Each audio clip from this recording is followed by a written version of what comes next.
Greetings, everybody.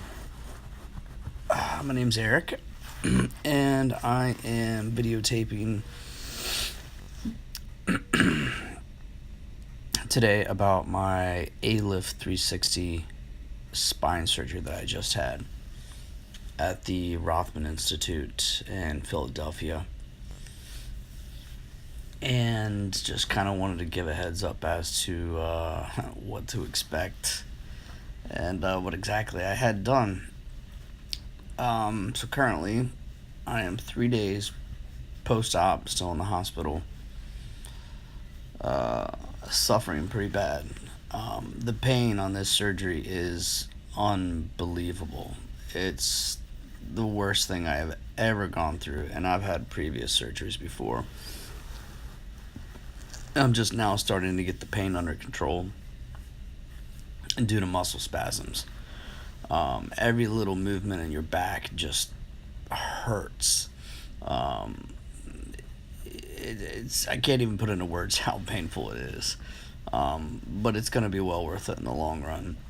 So I had a ALIF procedure where they made an incision about this long, 2 to 3 inches, in the seam in the front of my stomach, and moved my bowels out of the way, and took my disc out of my S1.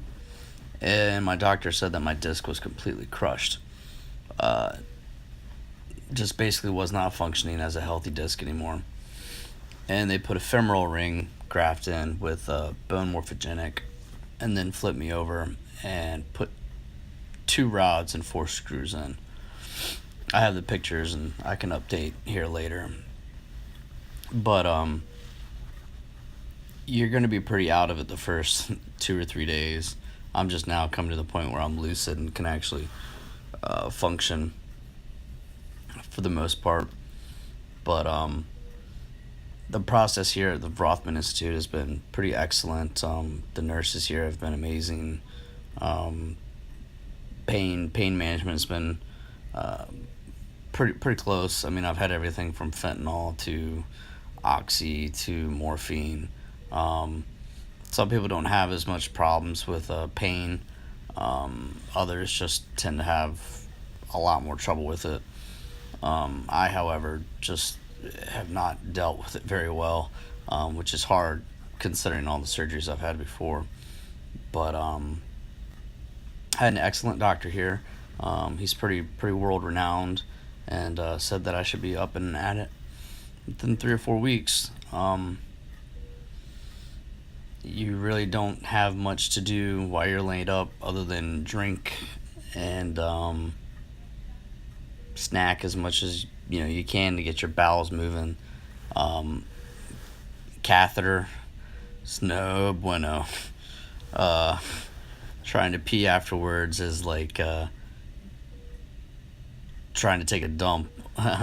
It sucks. It hurts. I haven't had a bowel movement yet, and for all you people that don't want to hear that, that's just the truth of the matter. They have physical therapy that comes in every so often, and they try to get you moving. So far, I've only been able to go about 15 feet, walking, and 15 feet back. Day 4 tomorrow, I should be feeling good enough to be able to get a little bit farther. So really, it's just a progression for the most part starting out. I just kind of wanted to keep a dialogue for everybody out there who is looking towards having this procedure and wondering about the pros and cons and whether or not it's something they should go through. For me, my pain was consistently between a 6 and an 8, and sometimes a 10 on a regular basis, which pretty much led me to get the surgery. And if it wasn't for a positive discogram, I probably would have went a lot longer. So keep fighting with your insurance companies, because if you're in pain, it's not for a reason. And sure enough, my doctor validated by showing me what was left of my disc. And so there are some really good doctors out there, and you should do due diligence in finding a good doctor who's going to listen to you with having this surgery. Things you probably should be prepared for: catheter, that's just a must if you're a male. A walker, I got a walker that's over in the corner from here.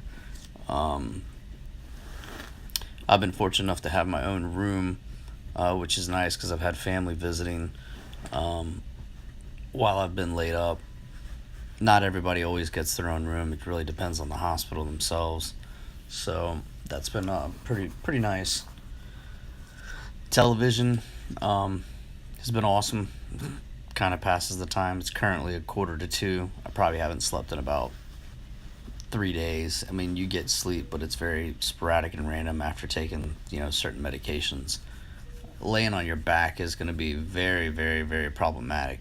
You're going to want to do a lot of laying on your side, and that's actually hard to do because you're not supposed to bend, twist your hip. So there's a specific way that you're going to have to actually get in and out of your bed. So they're going to have somebody come in and show you how to do that. But my nurses have been pretty vigilant on pulling the sheet to give me momentum to move.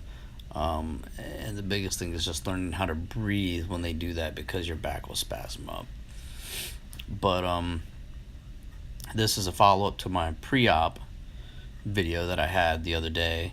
And hopefully, I'm going to give you a week's progression on pretty much how things are going and getting back to, life and trying to get back on track and getting back to work and just relief and pain. So if you have questions, concerns, compliments, just anything you want to know in general, feel free to drop a message. I'll be happy to answer them. I know there's a lot of forums out there that people read and they hear about a lot of bad, negative connectivity about, this type of surgery and, people having it and then it ends up making them worse. And, so don't listen to everything you read out there. Listen to your body. And if your body's telling you that, you're in that much pain, it may just be worth going through with it. So, again, feel free, drop me a message, drop me a line, and I'll keep you up to date with what's going on. Take care.